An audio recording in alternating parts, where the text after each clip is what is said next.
Hello दोस्तों, मैं Tiwari sir आपके चैनल तिवारी सर केमिस्ट्री वाले में आप सभी लोगों का स्वागत करता हूं। तो बच्चों, आज हम लोग विलियन के चैप्टर में जो 2 नंबर वाले कुछ प्रश्न हैं जो कि बहुत ही महत्वपूर्ण हैं, उन पे आज चर्चा करेंगे। तो बच्चों देखो, प्रश्न है, पहला प्रश्न यहाँ पर है कि वाष्प दाब किसे कहते हैं।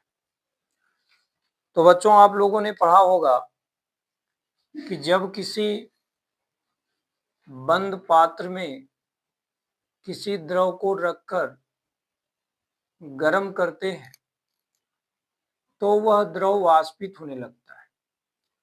कुछ ही समय बाद आप जानते हैं कि द्रव और पात्र में बने हुए वाष्प के बीच में बच्चों साम्य अवस्था आ जाती है। जिस समय द्रव और वाष्प दोनों के बीच साम्य अवस्था आती है, उस वक्त तुम्हारे वाष्प द्वारा द्रव पर लगाया गया दाब ही बच्चों वाष्प दाब कहलाता है। इसलिए इसकी परिभाषा कुछ इस प्रकार से हम लोग लिखते हैं। साम्य अवस्था के समय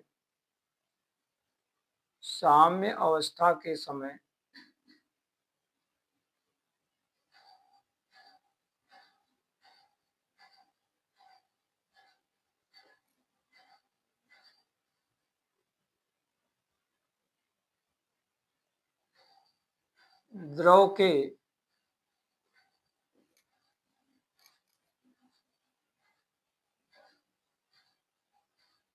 वाष्प रूपी अणुओं द्वारा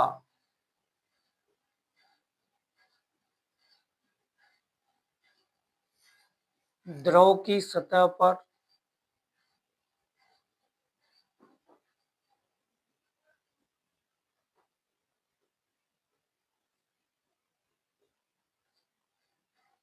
लगने वाले दाब को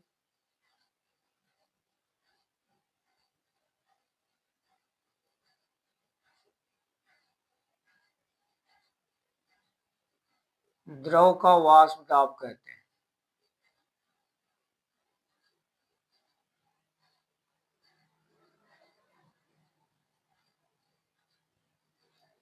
कुछ इस प्रकार से आप इनकी परिभाषा लिख सकते हैं। ठीक है, क्या कह रहा है कि जब द्रव और वाष्प दोनों साम्य अवस्था में आ जाते हैं, उस टाइम द्रव के वाष्प रूपी अणुओं द्वारा द्रव की सतह पर जो दाब लगता है बच्चों, उसी दाब को हम लोग द्रव का वाष्प दाब कहते हैं। ठीक है, दूसरा प्रश्न देखो बच्चों, क्या पूछा गया है कि राउल्ट का नियम लिखिए। राउल्ट का नियम द्रव प्लस द्रव विलयन के लिए भी कार्य करता है और ठोस प्लस द्रव विलयन के लिए भी कार्य करता है। अगर मैं द्रव प्लस द्रव विलयन का उदाहरण लूं तो बच्चों, जैसे एथिल अल्कोहल को अगर वाटर में डाल दिया जाए तो ये द्रव प्लस द्रव विलयन तैयार हो जाएगा। ठोस द्रव विलयन यानी नमक को जल में मिला दिया जाए तो ठोस द्रव विलयन तैयार हो जाता है। अब यहाँ पर प्रश्न ये उठता है कि राउल्ट का नियम कह क्या रहा है। राउल्ट का नियम केवल इतना कह रहा है कि द्रव द्रव विलयन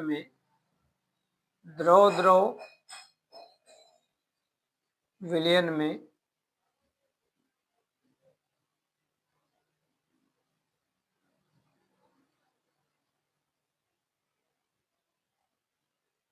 किसी द्रव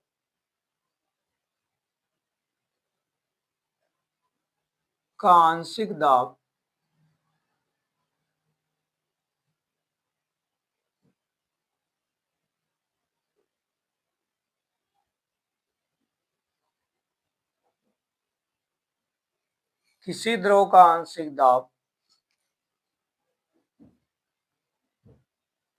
उसके मूल प्रभाज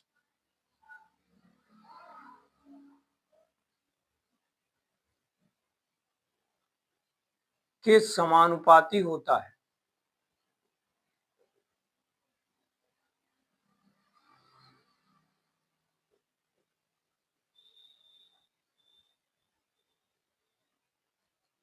ये है बच्चों नियम। अब इसको हम थोड़ा चित्र के माध्यम से समझेंगे। जैसे मान लो एक पहला पात्र है जिसमें शुद्ध द्रव ये रखा गया है। इस द्रव को जब हम बच्चों हीट करते हैं तो यहां से वाष्पन होता है और वाष्पन के द्वारा इनके मॉलिक्यूल्स द्रव की सतह से बाहर निकलने लगते हैं। ये इस द्रव के वाष्पित मॉलिक्यूल्स हैं। और जब इन वाष्पित मॉलिक्यूल्स और द्रव के अणुओं के बीच ये साम्य अवस्था आ जाती है बच्चों, तो ये वाष्पित मॉलिक्यूल्स इस द्रव की सतह पर दाब लगाने लगते हैं। इस द्रव की सतह पे क्या लगाते हैं बच्चों? दाब लगाने लगते हैं। राउल्ट का नियम ये कहता है कि जो दाब इन लोगों ने यहां पर लगाया, जो दाब इन लोगों ने यहां पर लगाया, यह दाब इस पात्र में रखे गए द्रव के मूल प्रभाज के समानुपाती होगा। ठीक, इनके कहने का मतलब क्या होगा कि अगर वाष्पित अणुओं की संख्या ज्यादा होगी तो वाष्प दाब ज्यादा लगेगा, और अगर अणुओं की संख्या कम होगी तो वाष्प दाब कम लगेगा।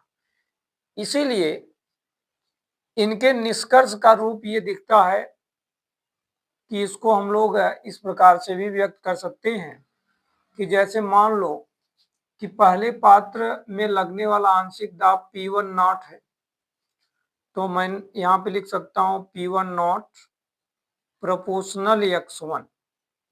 यहाँ पे मूल प्रभाज x1 है। अब मैं अगर इसको हल करूं तो जो दाब है इसका, कौन सा दाब? आंशिक दाब। ये आंशिक दाब इसके मूल प्रभाज के समानुपाती हो रहा है। इसी तरह अगर मैं दूसरे केस में चलूं तो वहां पे बनेगा P2 नॉट प्रोपोर्शनल x2। क्या बनेगा? P2 not proportional x2। ठीक है, तो इसी को कहा जाता है राउल्ट का नियम। ये राउल्ट का नियम है बच्चों। तीसरा प्रश्न पूछा गया है कि राउल्ट का वाष्प दाब अवनमन नियम लिखो। अब यहां देखिए बच्चों, जब हम किसी शुद्ध द्रव में कोई अवाष्पशील मिलाते हैं, यहां देखिए अवाष्पशील पदार्थ जब मिलाते हैं बच्चों, तो ये देखा गया है कि जब किसी शुद्ध द्रव में अवाष्पशील पदार्थ मिलाया जाता है तो इस द्रव के वाष्प दाब में कमी आ जाती है बच्चों।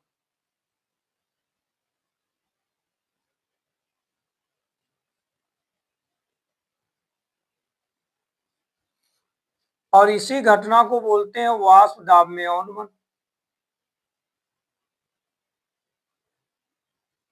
इसी प्रक्रिया का नाम है वाष्प दाब में अवनमन।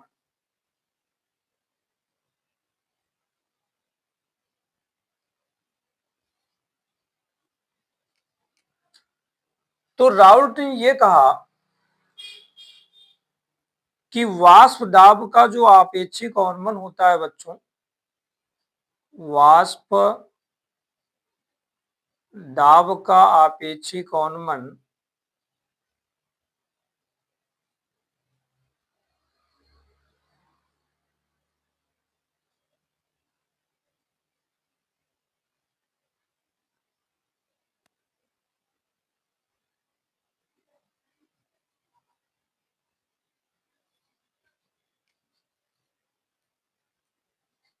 उसके मूल प्रभाज के समानुपाती होता है।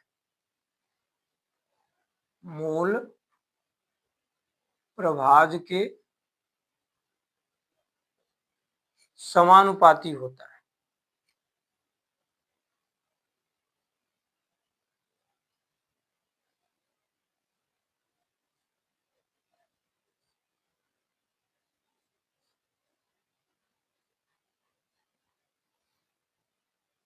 तो सोचो कि यदि वाष्प दाब का आपेक्षिक अवनमन P not minus P S हो, P not minus P S बटे पी नॉट हो, तो इनके अनुसार यह वाष्प दाब का जो आपेक्षिक अवनमन है बच्चों, ये मोल प्रभाज यक्स के समानुपाती हो जाता है, अर्थात बराबर हो जाता है, ऐसा ये अपने नियम में कह रहे हैं। अब अगर हम लोग चाहें तो इसको अगर विलेय ए मानते हैं, अगर विलेय को ए मानते हैं तो इनका फार्मूला कुछ इस प्रकार से भी लिख सकते हैं, P not minus P S बटे पी नॉट बराबर एन ए बटे N A plus N B, ऐसा भी लिख सकते हैं। ठीक है, इस पूरे सूत्र में जो पी नॉट है बच्चों, ये क्या है, शुद्ध विलायक का वाष्प दाब है, और जो पी एस है ये विलयन का वाष्प दाब है, और यक्स ए क्या है बच्चों, विलेय का मूल प्रभाज। यक्स ए को क्या कहते हैं, यक्स ए क्या है, विलेय का मूल प्रभाज।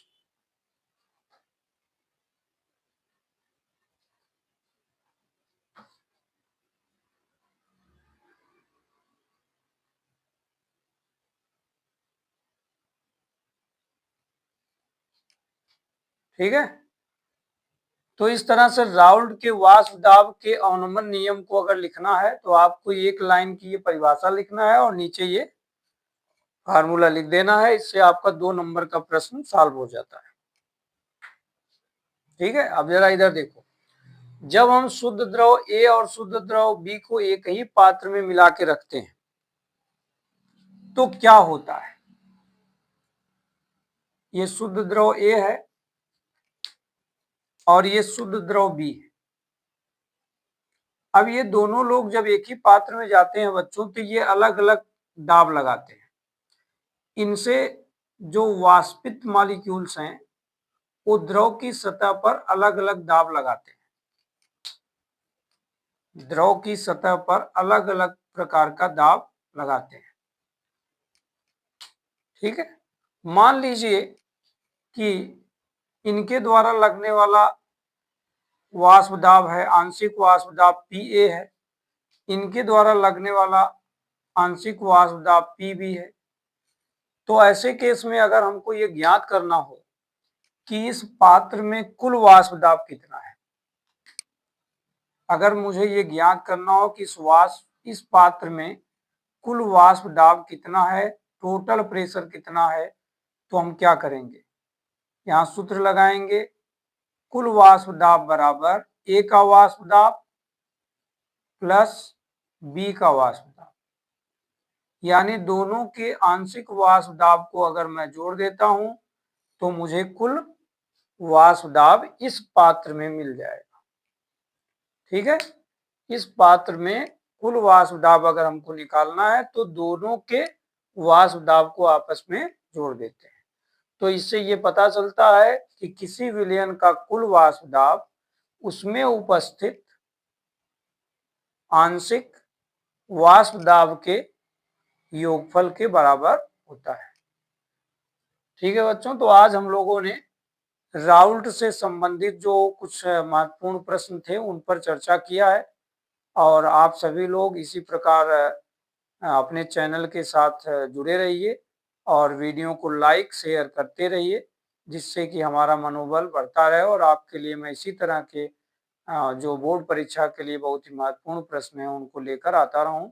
धन्यवाद।